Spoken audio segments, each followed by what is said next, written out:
Hello, everybody. Hey.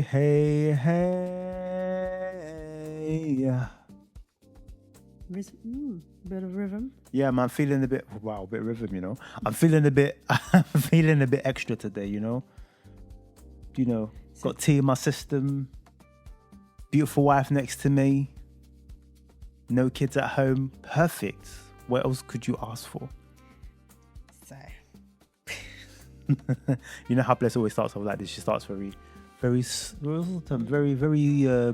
calm, very collected, and then she gets hyped. Well, today I'm actually sitting back. If you are watching, you'll notice that I'm a little bit more relaxed this time because, last time he told me that I moved too much from the mic. She totally misunderstood the brief. I just said, be aware of your micing. This is your zone. So when you face, just be aware that the microphone is here. That's all I said. I thought it was more of a conversation, but I keep remembering. I need to remember that it's a podcast. No, it's definitely a conversation, but it's also a podcast. It's a podcast conversation. It's a podcast conversation. So I need to make sure that I speak into the mic. But today I'm actually trying to be relaxed. And we bless God.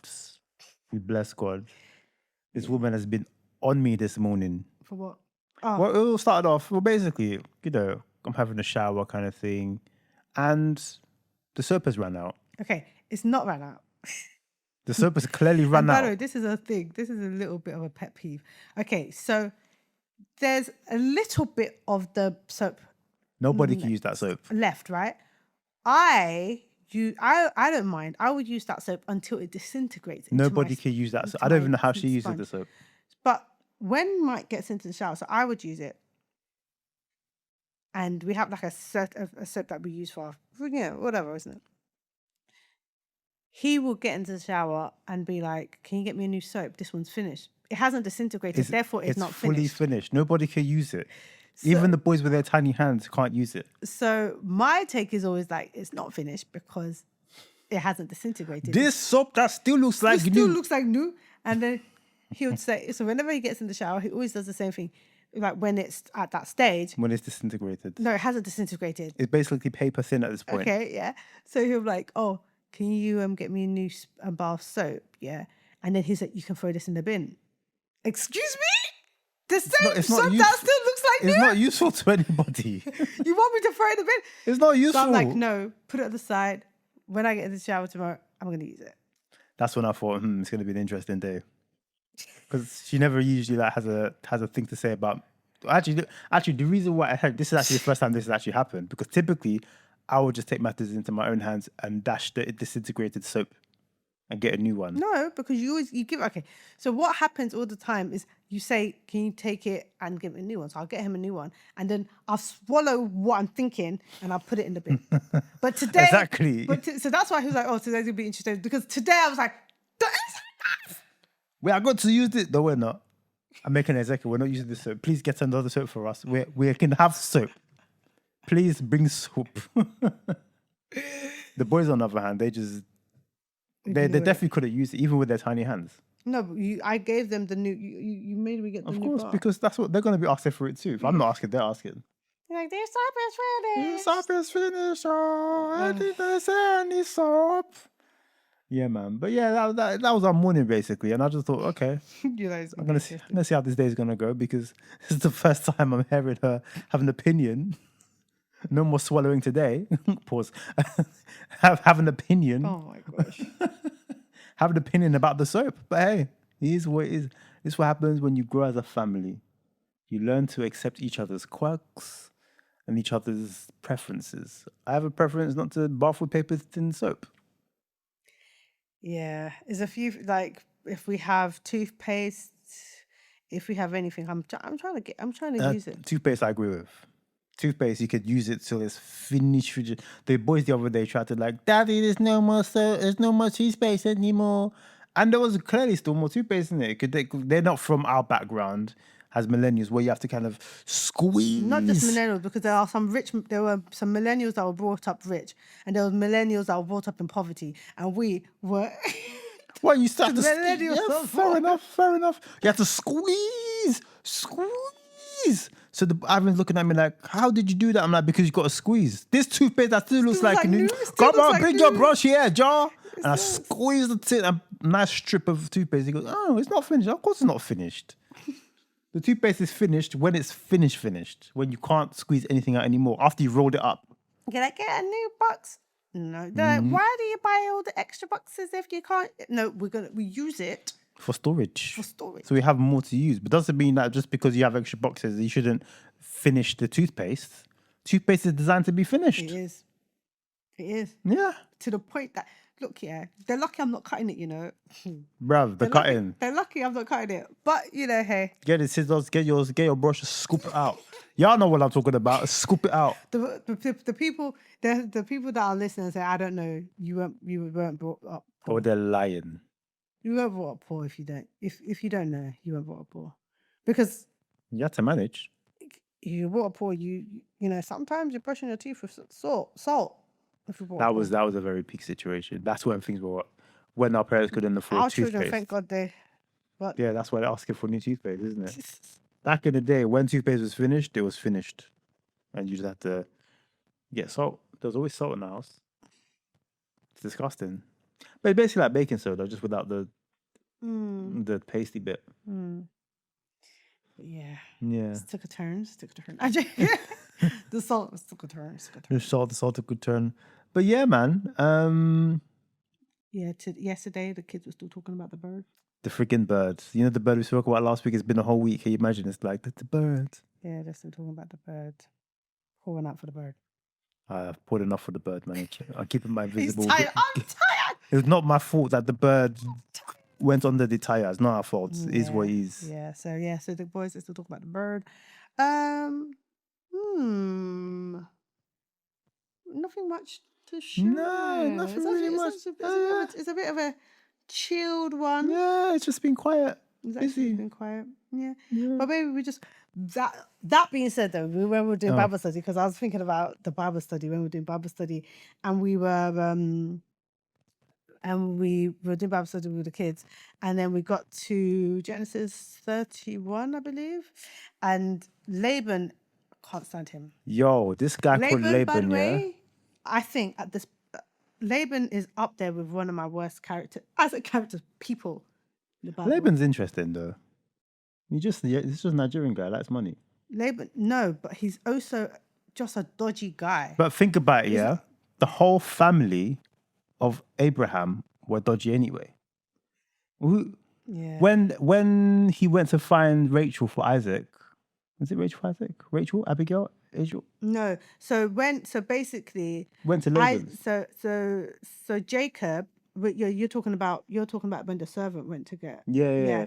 So that was for Isaac, isn't it? That was for Isaac. For wife for Isaac. Yeah, that was for Isaac. So that was to get Rebecca. Yeah. Okay. So Rebecca's the one who gave the water to the camels and all of that. Becky. And Laban was acting all craven when he saw that she came with all this gold. We'll get to it. Yeah. We've got some commentary. But then what's really interesting here is how you've got Jacob, Jacob obviously wanted Rachel. He ends up getting tricked after 7 years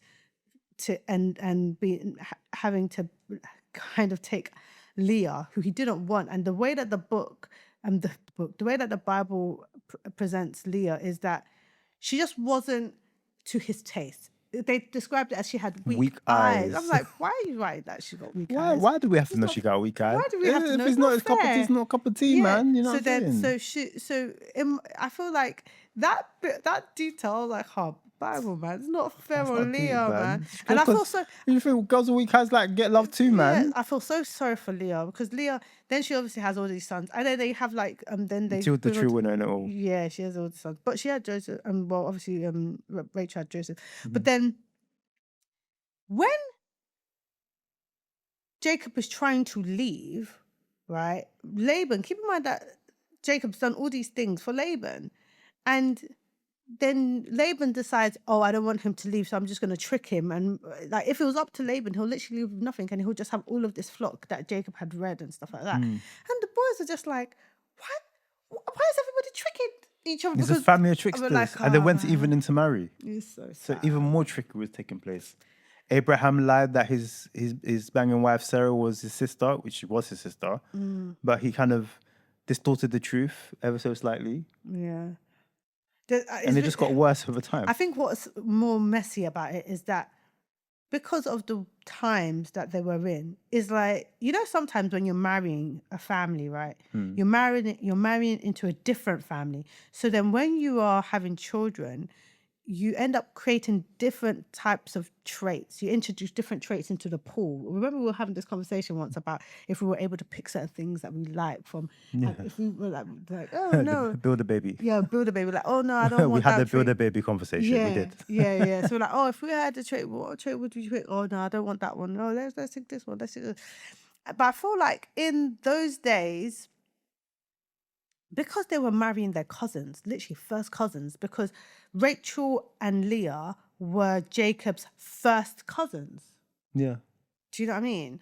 So it's so messy because all of it is kind of like intertwined. So there's no external genes being added to the pool. So when you've got tricksters, because keep in mind that you can tell that the trickery is so deep rooted.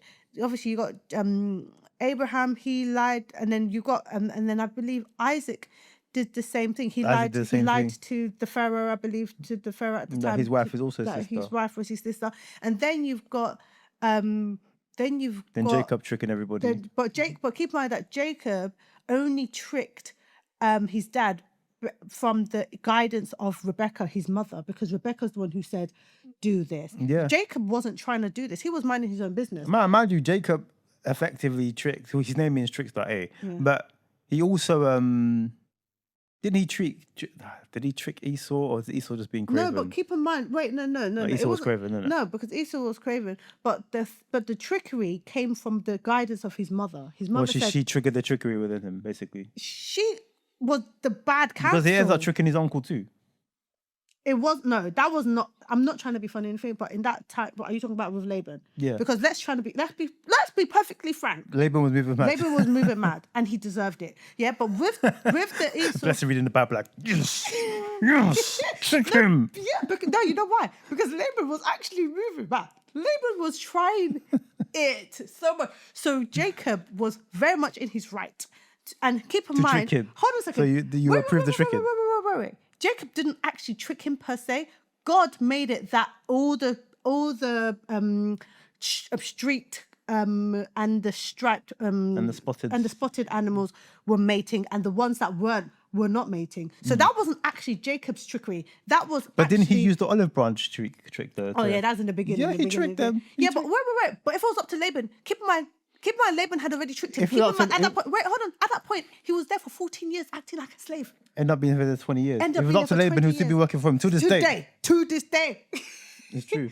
So really, let's not use that as an example. There's trickery in the family, but there's trickery in the family. And you just think, okay, so this is why. Yeah, because in that particular family, they just married each other. So the trickery was just there. Yeah, it was just the trickery was trickering, right? Yeah. And then it's not a surprise that later on they're selling their brother. Oh, it's not a surprise. Why would it be a surprise?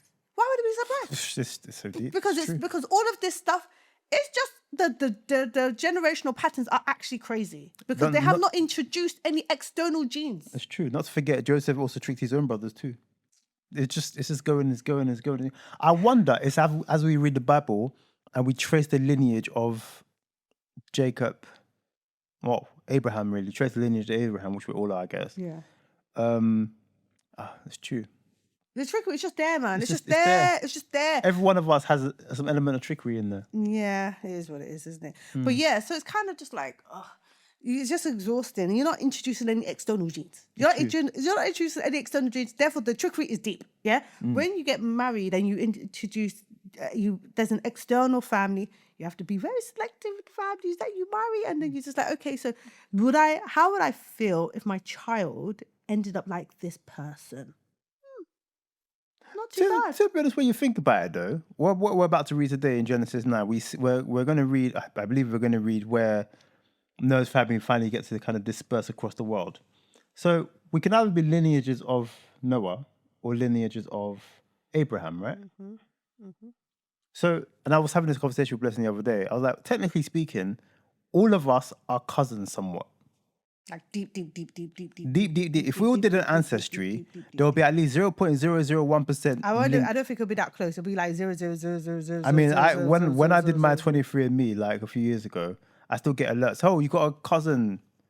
Yeah, but they might be your actual cousins. 0.0001%. That's just because Noah's my great granddad, really. I'm just grateful I wasn't part of that list. Yeah, you could be my cousin as well, though. I'm not. I'm sure. If they did, we might have to do this. If they did, if the test was carried out. You know when we met, right? When we met, this is the conversation we were having. I was like, I'm from a big family. Me too. And I was like, do you know so-and-so, so-and-so? We were like, do you know this person? No. Okay, cool. But do you know this person? No, okay, cool. Do you have an Uncle Rotimi? Not Rotimi. Can we just kind of like free Rotimi? What's wrong with Rotimi? Because you used Rotimi as an example last time. I need to use somebody. No, let's use a name. No, because I just feel bad. We have to use somebody. Not Rotimi though. No, Rotimi. Okay, we preserve Rotimis. Yeah, cool. Let's use Uncle. Do you have an Uncle Bernard? Mm-hmm. I do have an Uncle Bernard, you know. I'm just like, where's he from? I like it's from my mother's town in Nigeria. Where's your mother from? My mother's from here. It's close to where my mother's from. I didn't say that. Because that's basically how this conversation went. You were doing your research. I was digging. Look, yeah. I'm really not here. Me personally, I didn't want my cousin. Me personally, I didn't want my cousin. So I was digging. I kept asking. I was like, do you know? And he was like, we're not related. We're not related. But I reckon if we did a DNA test comparing our genes together, I bet something will match. No. Don't force it. Many years ago, I asked Blessing this question. It's a bit of a weird one. I was like, Mike, if we did a DNA, asking weird ass questions, right? Why not? We talk, isn't it? If we did a DNA test and it just discovered that you and I were actually quite cousin sibling like, what would you do? By the way, guys, do you see what I have to do all the time? Because you know what, yeah, when we met, I was asking him extensive. It was almost like he was under serious. This was a serious job interview. Serious inquisition. If you want to be my husband, you have to answer these questions, and you must get it right. I was asking all the questions. I was like, what's your blood type? What's this? I was asking questions. Babe, did I not ask? She asked questions. I asked questions. Do you have a passport? I have a passport. That was the first question. But she want no paper bait. This is the thing, where nothing against if that's who you are. But there are some people who go out with people for ulterior motives. And I just wanted to make sure. Whatever. I have my papers. I was born in this country, darling. In fact, if out of both of us, I was born in Nigeria. So, I should be asking her the question, but I don't discriminate. I wasn't discriminating. It's just, it was interesting. But yeah, so it was just questions. I was asking questions. And the questions were valid. So when he was asking me questions like, if we did a DNA test, this type of questions that I'm having to deal with, by the way. If we did a DNA test, because... If we were siblings, what would happen? You see what type of questions I have to deal with. And I was like, is your answer still the same today, by the way? What do you mean? Is your opinion still the same? What was my opinion back then? Do you tell the people what your opinion was? No, you tell me what my opinion was. Her opinion was, and I quote, well, we're here now, isn't it? We're here now, isn't it? Because it's too late. It's too late. We've even procreated. It's too late. We've even procreated. At this point, we've had children. We've been together for nearly 20 years. Come on. He's what he is. And I was the same opinion, like, yeah. But... Sis. God, please don't. That's like cringe. You're so annoying. I really like the job lesson. It's a pastime. It's a pleasure of mine. And then when our kids troll us, where did they get that from? The trickery. They got it from Jacob. Are you actually okay? They got it from Jacob. Sometimes he says, I don't know where they get that from. Why are they trying? I'm like, are you actually okay? Let's be honest. There are some traits that are glaringly you. Like, one of our sons are super dramatic. Everyone, you guys watched us long enough now. We're 9 episodes in? You can gauge who the dramatic one is out of the two of us. definitely blessing. I mean, that's subjective. You need to spend enough time with Mike to know that he is incredibly dramatic. Who's more dramatic? I'm going to put a poll out there. Who is more dramatic? Blessing not the or myself? poll. The poll. Let the data will speak for itself. But yeah, my theory is we're all effectively cousins. There have to be an element of acceptance that we're all somewhat cousins. And because we're all somewhat cousins, we just got to accept it. At least we're not first cousins. Or second or third. Like, really, we're not related. I guarantee. Don't be guaranteeing anything. I guarantee. You can't speak. Do you know what? One day we're going to shoot an episode. Oh, this guy. In these 22 years, we're going to shoot an episode, right?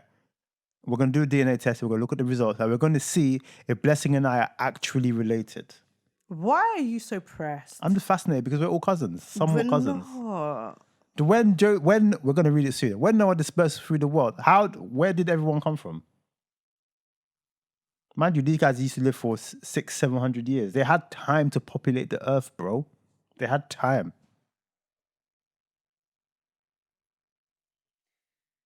Yeah. Yeah, man. Guys, you see, trust me, I get this every day. He was like, "Oh, they're trolling me. Where did they get that from? Where did they get that from?" Blessing's the ultimate troller as well. Don't get it twisted. Just because she's beautiful and she's smiling at you doesn't mean she doesn't know how to troll. She trolls. Like what? Her troll, in fact, is even more sophisticated than my troll. But at least my troll is open. Her troll is very like cool and calm and collected. You wouldn't even know it's coming. Like, hold a second, are you trolling me? Like this morning, she was trolling me. She was just literally throwing shots. Pew, pew, pew, pew. I'm like, what did I do to deserve this? After soap, now is this? Anyways. Oh, that conversation. It wasn't trolling. It was direct shade. It was direct shade. Direct shade that I was hoping that you could collect. I did collect it. I just saw the shots coming. I was like, there's a dugout. I was saying it, and this was Mike. Whoo, he was moving like, oh. He's like, I know that these are supposed to collect. I hold it. These are gonna land, but they're not gonna land. Had to do a matrix. Where was that coming from, babes? Wow. I was like, so today is a sunny day, but there's chances of rain. So I'm going to wear my Doc Martens. Do you want to give the people context? Okay. Since we're there anyways, before we jump into Bible study, let Blessing give you context of this conversation that we had the other day. Okay. So. And you will see why she is a troll as well. Exactly. She's laughing because she knows it's true. He got me. So. I personally like to look after my shoes. Mm-hmm. And when I say I like to look after my shoes, I mean I like to wear them at appropriate times, mm-hmm. and I like to keep them at if I buy I'm not buying, I would buy a good pair of shoes thinking that I can hopefully wear them for a good 20 years, maybe even longer, if possible, right? Because I like to do cost per wear. I'm not one of those people that would just wear something and then let it break, and then now it's just, oh, well, no, I'm not doing that, okay? I've got a lot of shoes. I've got a pair of shoes that I've had since I was 14. Timberlands. My Timberlands, yeah? And honestly, if not for the leather bit around that leather bit there being all crusty, you'll never even know, because if I wear jeans today and I cover that bit and I wear my Timberlands, they literally look like new. Okay, so that's the context. I like to look after my stuff. I look after them. I wear them at appropriate times. Once upon a time, we went and we bought some Vans. Okay, mm-hmm. Portsmouth outlet Vans. Okay, so we decided we're gonna have a nice day out. We wanted to show the boys where Mummy and Daddy had their first date. We thought it would be a cute The restaurant doesn't even exist anymore, you know. So sad. It's so sad. We drove all that way. We drove all that way. We wanted to be fair, we should have looked. We should have looked. But it was lockdown. We were just happy to get out of the house. Yeah. So we just thought, okay, just be nice to like show the boys where our first date was. Would have had the meal. We still took them to the pair where we had that conversation that when you held the foods that you couldn't eat because you had your hot chocolate, all this other stuff. So we thought it would be a cute little kind of experience. What a fumble. And it was still a nice day. We're gonna replicate the meal. I was gonna get hot chocolate. You were gonna get pizza. I was gonna have the pasta carbonara and then attempt to eat it and suffer from the repercussions of having hot chocolate before a meal. Was gonna replicate the whole thing again. So before it was a nice day out with the boys. So we went to kind of commemorate the day we all bought matching Vans. But the Vans tried to describe themselves as all-weather, right? The particular Vans. Those particular brand, that particular pair said it was all-weather shoes. However, the thing about most Van wearers is if the shoe looks kind of messy and mash up or whatever, they will still wear it because it's kind of in their aesthetic, it's their aesthetic. However, the aesthetic that we have, that's not really aligned with us. We just want to wear nice shoes, keep it moving. Cool. I thought that Mike understood this. Yeah, the shoes were suede-ish. Yeah, suede-ish. And I thought, okay, suede equals no rain because it's suede. But the box said all weather. But the box said all weather. So the shoe tag says all weather. So in Mike's mind, I could wear them he in could all wear weathers. them in all weathers. And I would say to him, babe, it's going to rain today. Don't wear them. He said, it's all weather shoes. I said, and I would say, this was a very long time ago, by the way. this is a long time. I was very young. So I was like, babe, and I would literally be like, please, babe. Yeah. That's why I was like, because he's still in his 30s. I was young-ish, early 30s. So I was like, babe, please do not wear those shoes. And he was like, I'm going to see for myself. They're all weather shoes, and he kept saying, they're all weather, What's the point of having all weather shoes and I can't wear them in the weather? This is literally what he was saying. Cool. Right? 6 years later? 7 years later, whatever. They mash up. They look, the mash structure of the shoe itself is still quite solid, so they're all weather in that respect. But they're not wearable. The aesthetic of the shoe, they're not wearable. It's not. They're not wearable. Yeah, they're not wearable publicly. The aesthetic of the shoe looks very Van-esque. You can probably sell them to. You can probably hold on a second. How do I? You can probably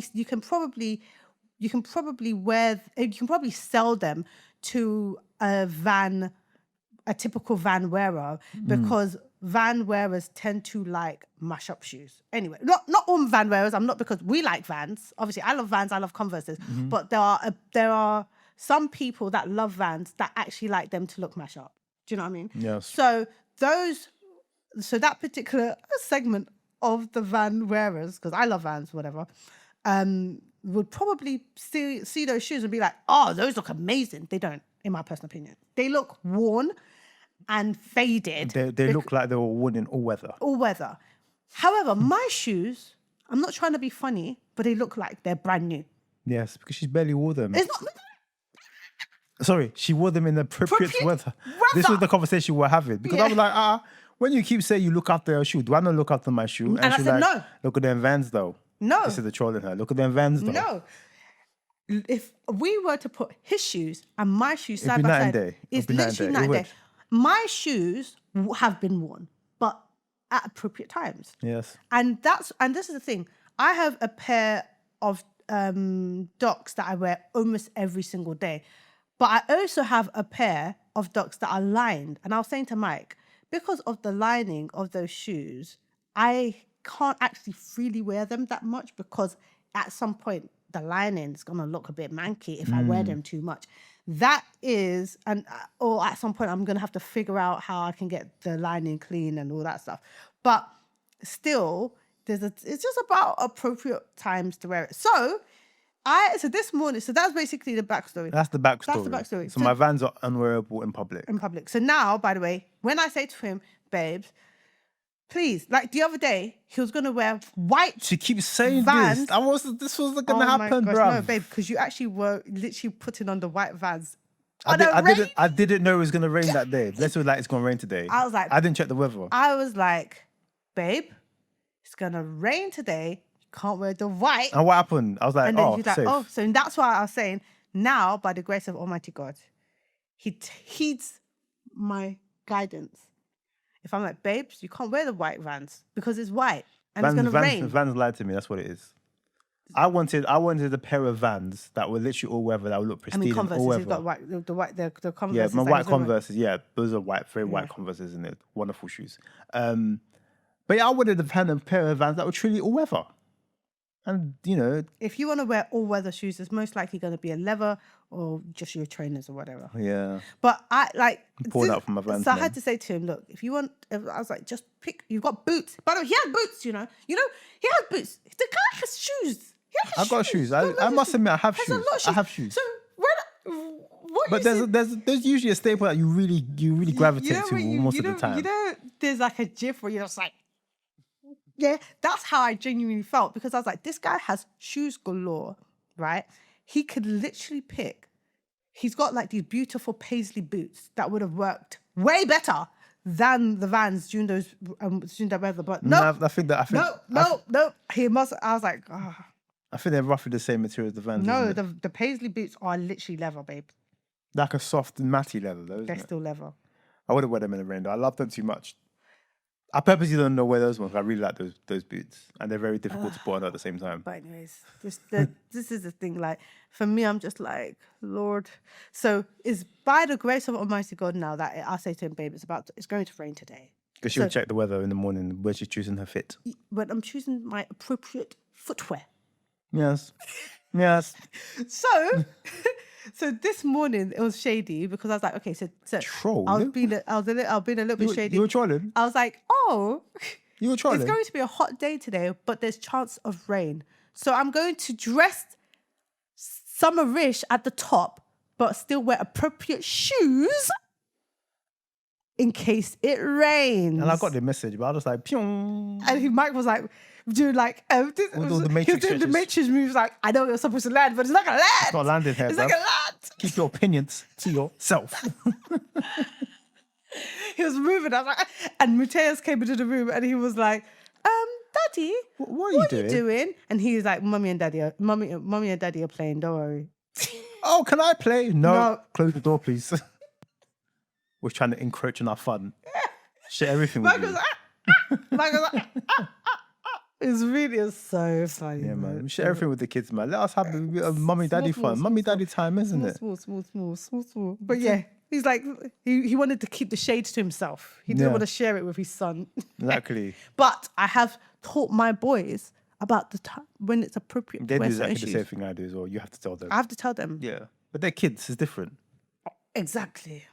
But I wanted to find out what all weather meant, and I found out that all weather didn't necessarily mean all anyone weather. who knows about Vans is not cheap. They're not cheap shoes. We bought them from an outlet, but even with that discount, that's why for me, if I'm gonna buy shoes, I want it to last. Do you know what I mean? Like those Vans were not, even though they were, from an outlet, it doesn't matter. You spend money on them. If you're going to spend God's money, because at the end of the day, God gave you the money. He didn't give you the money for you to just be throwing it in the bin. No, we're going to rent it back. You throw it in the bin.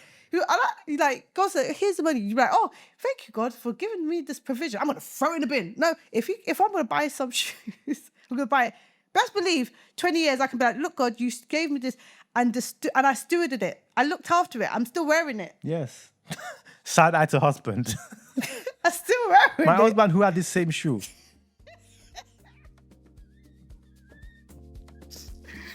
Moral of the story, if it says all weather, it's not all weather. It's not all weather.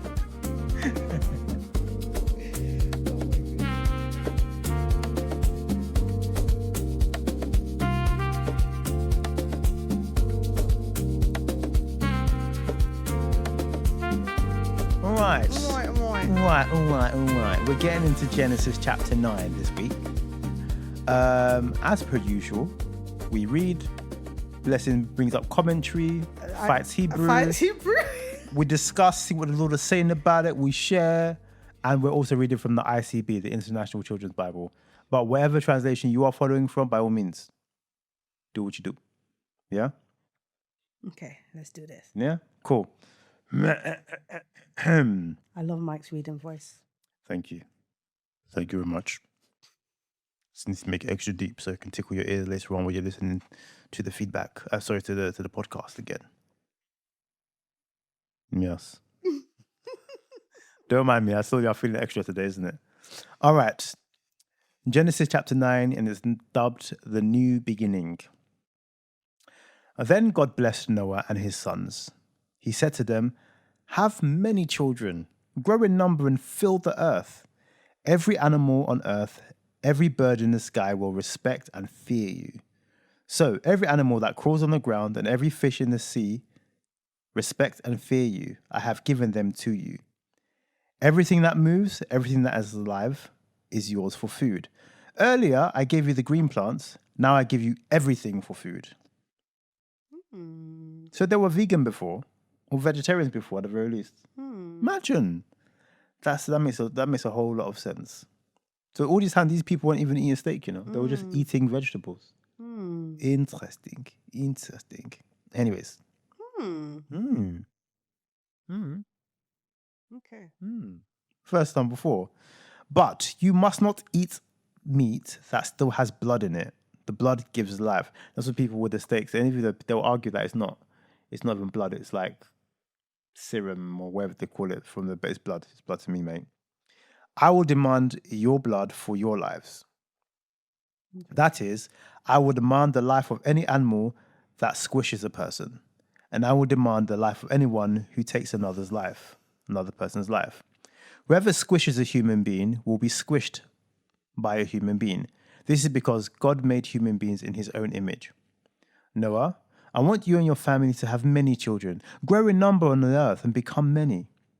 Then God said to Noah and his sons, now I am making an agreement with you and your people who will live after you. And I also make it with every living thing that is with you. It is with the birds, the tame animals, and the wild animals. It is with all that came out of the boat with you. I make my agreement with every living thing on earth. I will make this agreement with you.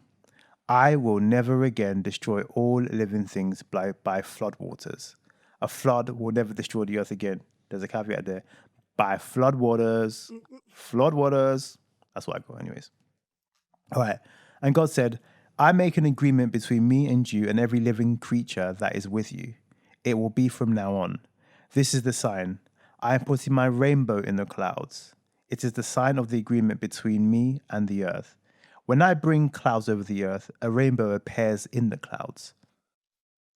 Then I will remember my agreement. It is between me and you and every living thing.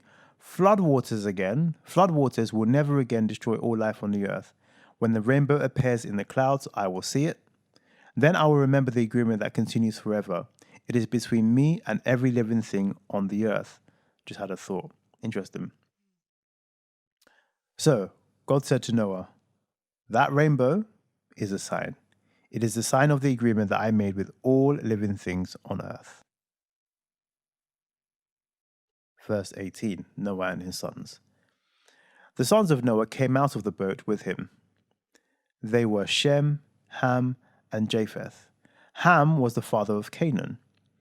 These three men were Noah's sons, and all people on earth came from these three sons, cousins. Anyways, Noah became a farmer and planted a vineyard. He drank wine made from his grapes. Then he became drunk and laid nude in his tent. Can we say that? I don't know. We shall soon see. Anyways, Ham told his brothers outside. Then Shem and Japheth got a coat and carried it on both their shoulders. They walked backwards into the tent and covered their father. They turned their faces away.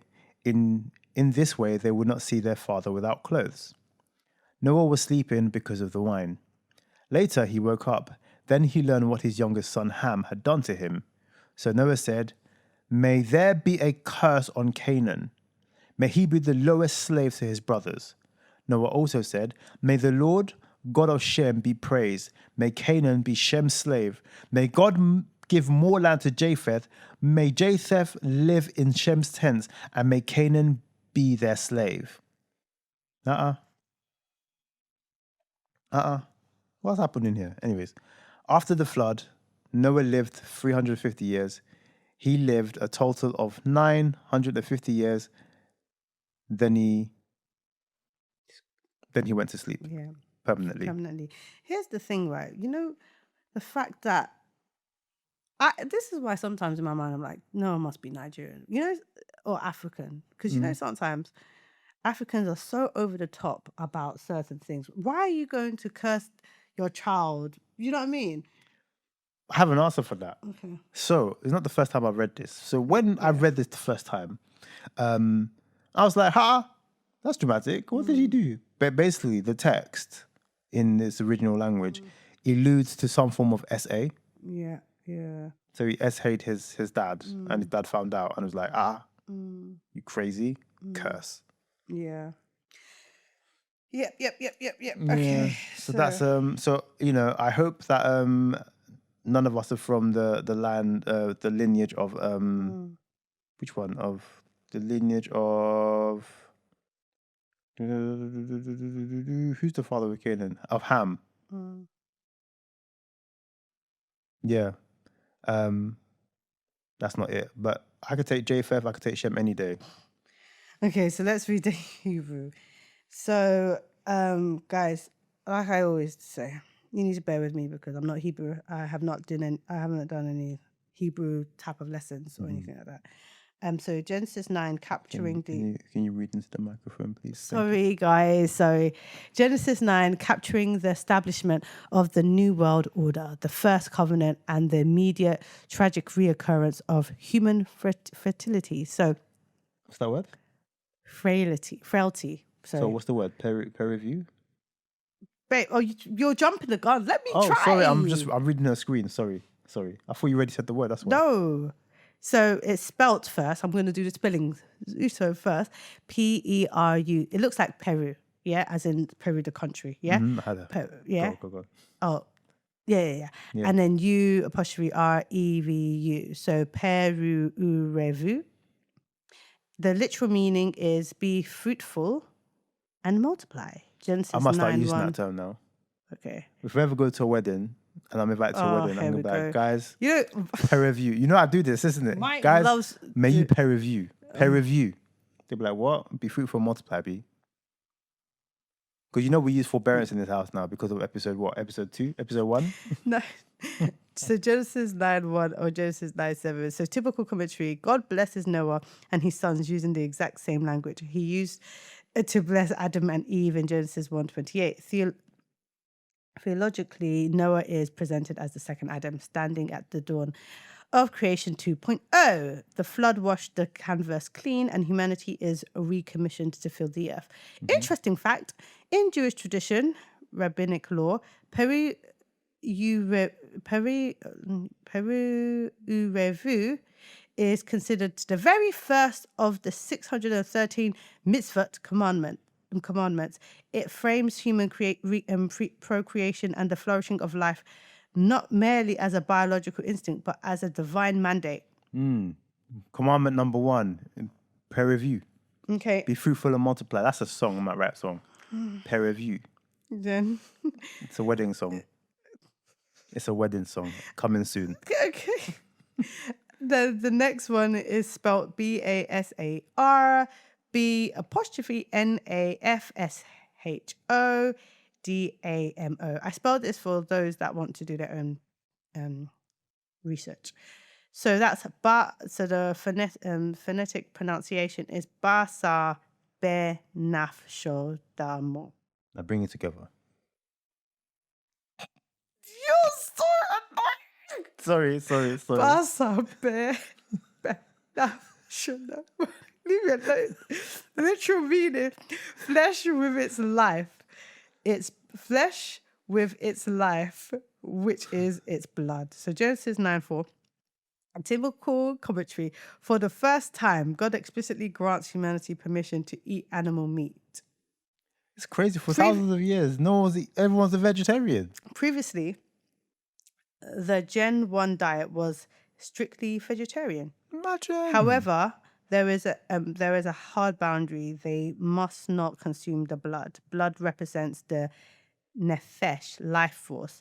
This establishes a profound respect for the sanctity of life. Taking an animal's life for sustenance is permitted, but treating that life with gluttonous disregard is forbidden.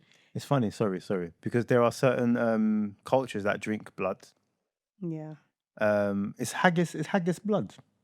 I think so. Oh, haggis is disgusting anyway, but nonetheless. Historical context. In the ancient Near East, pagan rituals often involved drinking the blood of animals or even human captives to absorb their direct opposition to what God said. Strength or life force. This verse sets a sharp cultural boundary against those practices, later evolving into the strict kosher slaughter laws. Shechita, that's pronounced that's spelled Shechita. That ensures all blood is drained from meat before consumption. Okay, guys, I figured out how to pronounce these words that spelled with a T and a Z at the beginning. So, I guarantee you, over time, Bless is going to be a Hebrew pro. She'll be like, yeah, I receive it. I'm like, yo, okay, all right. I receive it. But this is pronounced Tzelem Elohim. So you pronounce it as Zele Elohim. Yeah. Ooh, Zelem Elohim. Image of God. Okay, so Zelem Elohim. So the literal meaning is image of God, Genesis 9:6. Typical commentary. Whoever sheds human blood, by humans shall their blood be shed. For in the image of God has God made mankind. This is the cornerstone, Genesis 9:6. Let me just quickly rerun that. So that's basically in ICB. This is why we read ICB. Now I make an agreement with, it's number 9, right? Yeah, 9:6. We're in Genesis number 6. Sorry. Whoever squishes a human being will be squished by a human being. This is because God made humans in his own image. Why didn't they just write like that? Anyway. This is the cornerstone of biblical ethics and the justification for severe punishment against taking one's life. Striking a human is tantamount to striking an effigy of the king. The punishment for taking one's life is grounded not in the economic loss of a worker, but in high treason against the creator's image. Interesting fact. In surrounding Mesopotamia cultures like Egypt and Babylon, only the ruling monarch was considered the image of God. Genesis is highly subversive here. It democratizes the divine image. I'm even struggling with English. Declaring that every single human being, regardless of class, wealth, or status, holds supreme regal value. That's right. Okay, so then the fourth, guys, we're getting to the end. Sorry. Actually, that's not true. You might have to. We've got time. No, we've got time. This is what it is. Okay, so the fourth one is Kashti. So Kashti. Kashti. And it's my bow. Genesis 9:13. 9:13. It says, I'm putting my rainbow in the clouds. Okay. It is a sign of the agreement between me and the earth. God establishes the rainbow as the sign of the Noahic covenant. Crucially, the Hebrew word keshet is the standard word for a weapon of war, an archer's bow. By placing his bow in the clouds, God is hanging up his weapon. The bow is unstrung and, that's interesting, and pointed upwards towards heaven, away from the earth, signifying a unilateral treaty of peace. Imagine. And he calls it a rainbow because obviously rain was what was created to squish. Oh, that's interesting. It's a rainbow.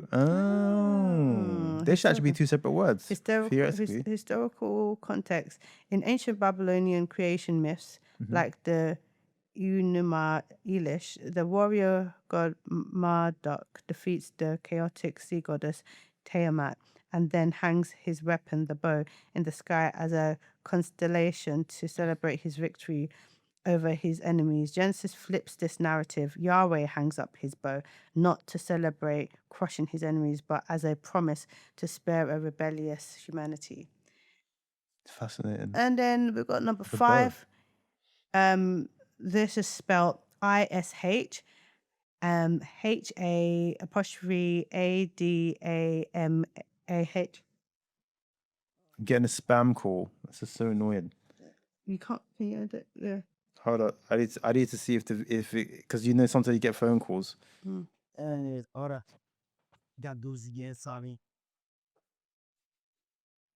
we're still going.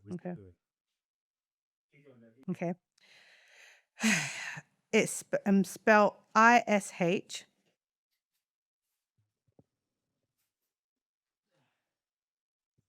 Okay. I'm back. Sorry.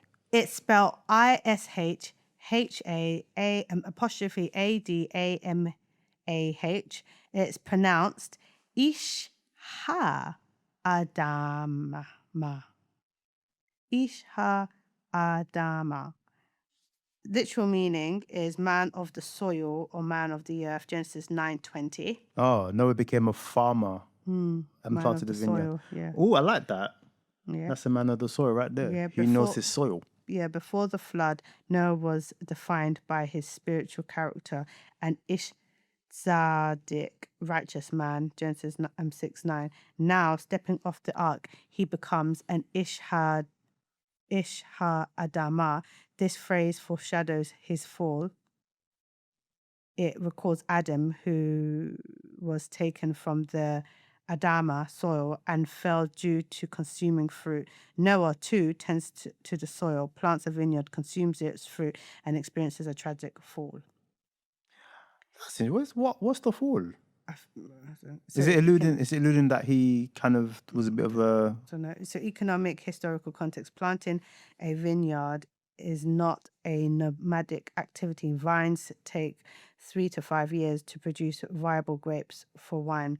This act signifies Noah officially transitioning from a surviving sailor back to a settled agricultural economist, while in the ancient world was safer to drink than water and was a staple calorie source. But Noah's overconsumption demonstrates that while the flood washed away the wicked generation, it did not wash the sin out of the human heart. beings. And then so wine is not bad. Okay. It's just the overconsumption of wine, as we learn here. I think everything is in moderation. Everything in moderation, isn't it? But I'm not going to ever drink that stuff every day. So then there's not sure about you, but I'm not drinking that stuff ever again. Then there's the number 6 is spelled ERVAT AVIV, and it's pronounced Ervat Aviv.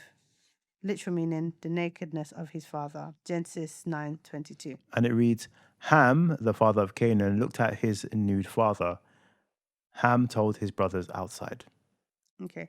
Ham saw the nakedness of his father and told his brothers outside. Commenters have debated this phrase for millennia. Some read it literally an act of deep disrespect and voyeurism, breaching the ancient patriarchal honor code.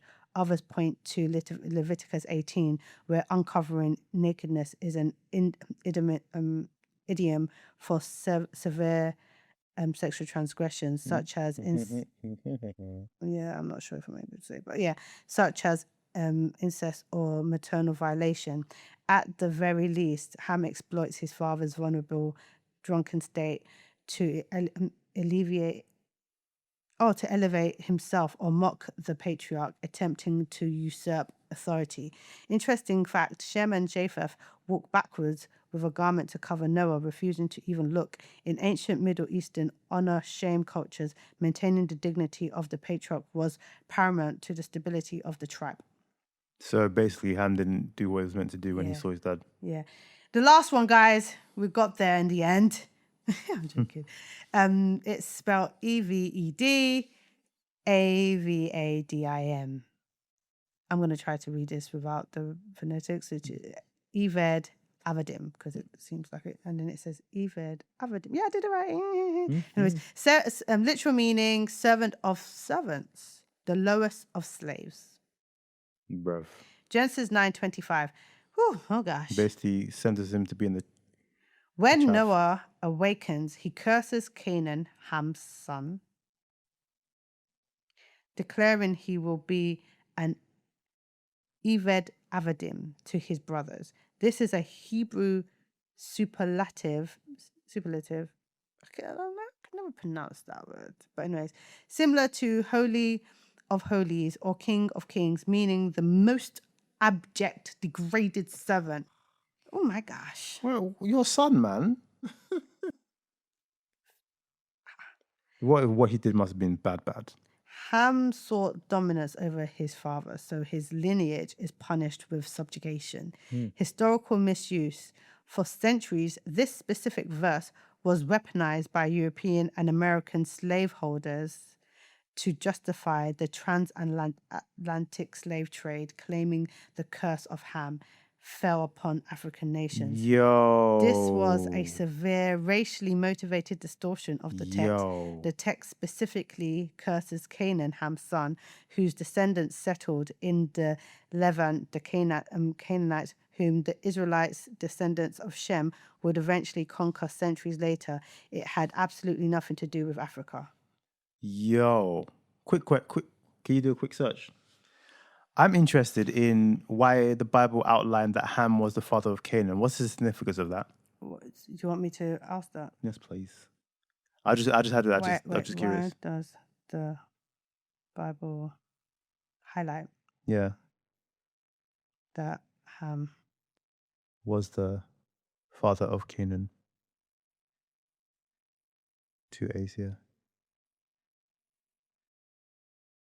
That's all you want to know? Yeah. I just want to know, what is the specifics? Like, the Bible doesn't do things on, like, by accident. That's very specific. But usually it always shares the genealogy anyways for us to actually know. That's what the Bible always does, isn't it? So we know because, like, for example, I feel like there are parts in the Bible that they're just people that there's no genealogy reference to. Like, you know, the one person, the priest, isn't it? Yeah, that priest. And then that's why we point that person to. You read it? Or? Okay, you can read it. Since it's my question. Oh my gosh. No, it's trying it. It's trying it. I will just read this bit. Yeah. Okay. The repeated phrase, Ham, the father of Canaan, in Genesis 9 is not just a casual genealogical note. It is a massive literary neon sign for the ancient Israelite reader.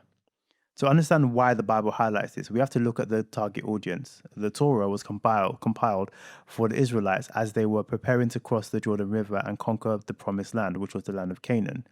So by tying Ham's moral failure directly to the son of Canaan, the author is providing the theological and historical origin story for Israel's primary rivals. It explains why the Canaanite culture was entirely corrupt and why they were ultimately displaced. Ooh.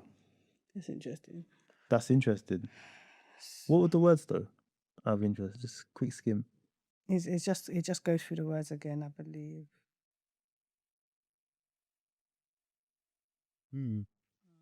Fascinating. So is this alluding that he was the father of Canaan, so all corruption basically was... Oh, no, it breaks down some of the words connected to the whole Canaan thing.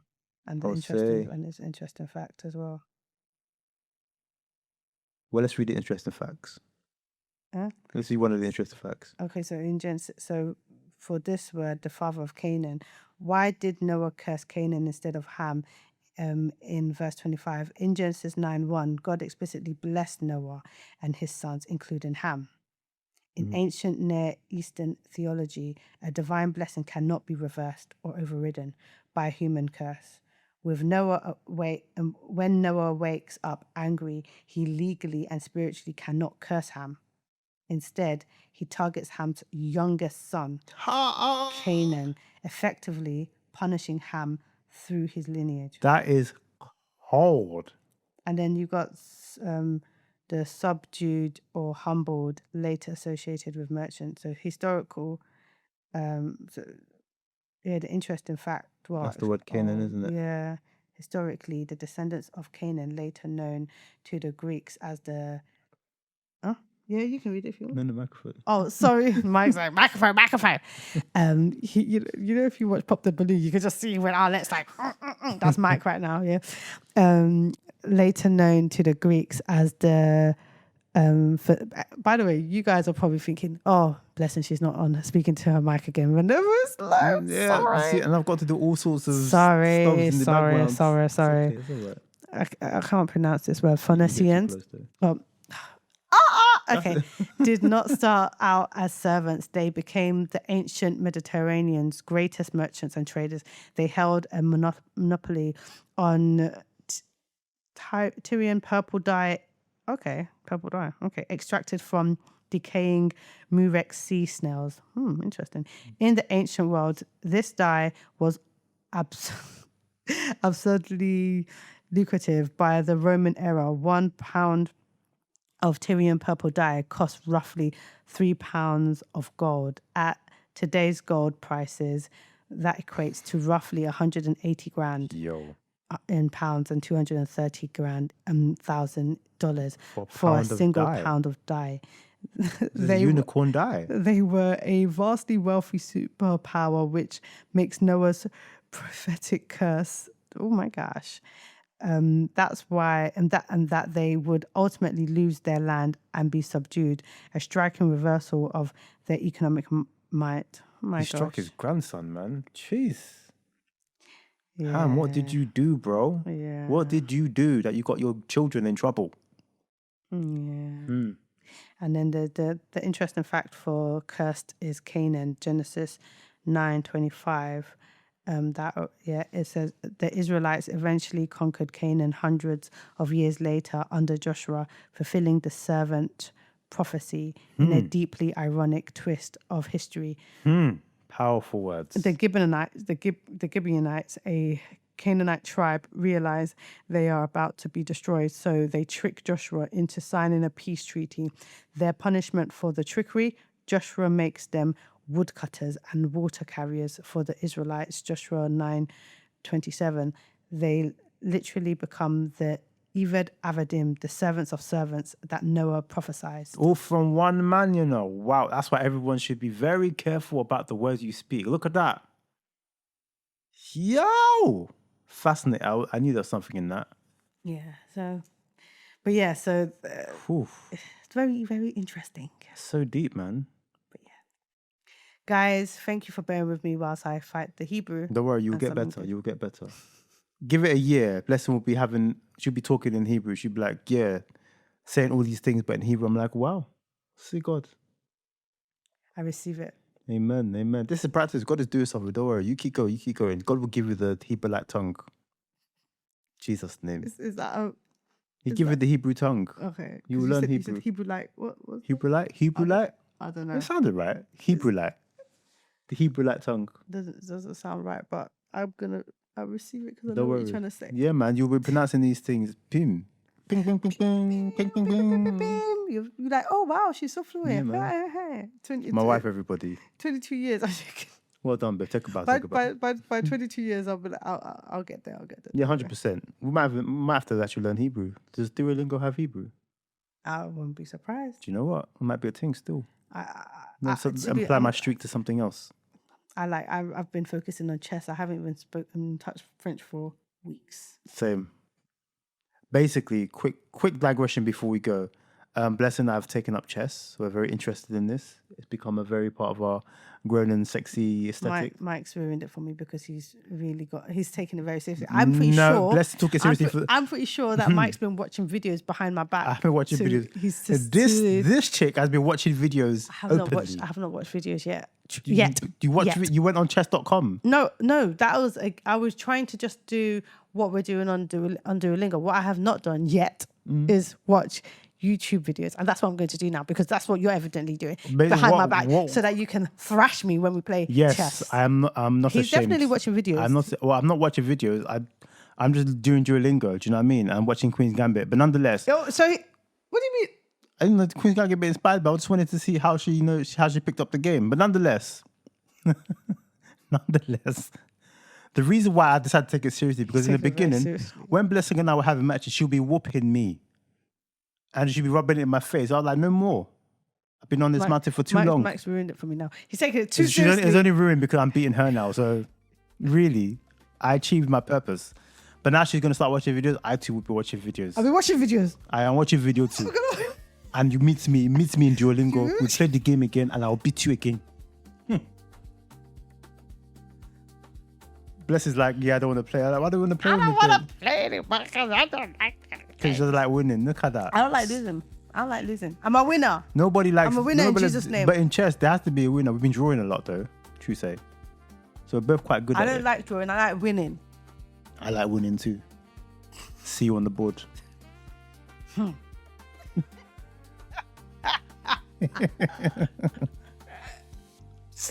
Anyways, guys, we'll let you know about our chess adventures next episode. If Blessed decides to watch videos, we'll see. We'll see. who the victor is. It is well. We've now created new competition. Something we like to do. We are competitive people, so therefore it's only right that we compete against each other in chess. Yep. So guys, remember to love the Lord with all your heart, all your mind, all your soul, That's and right. lean not on your own understanding. And behave yourself. Thank you guys. Bye.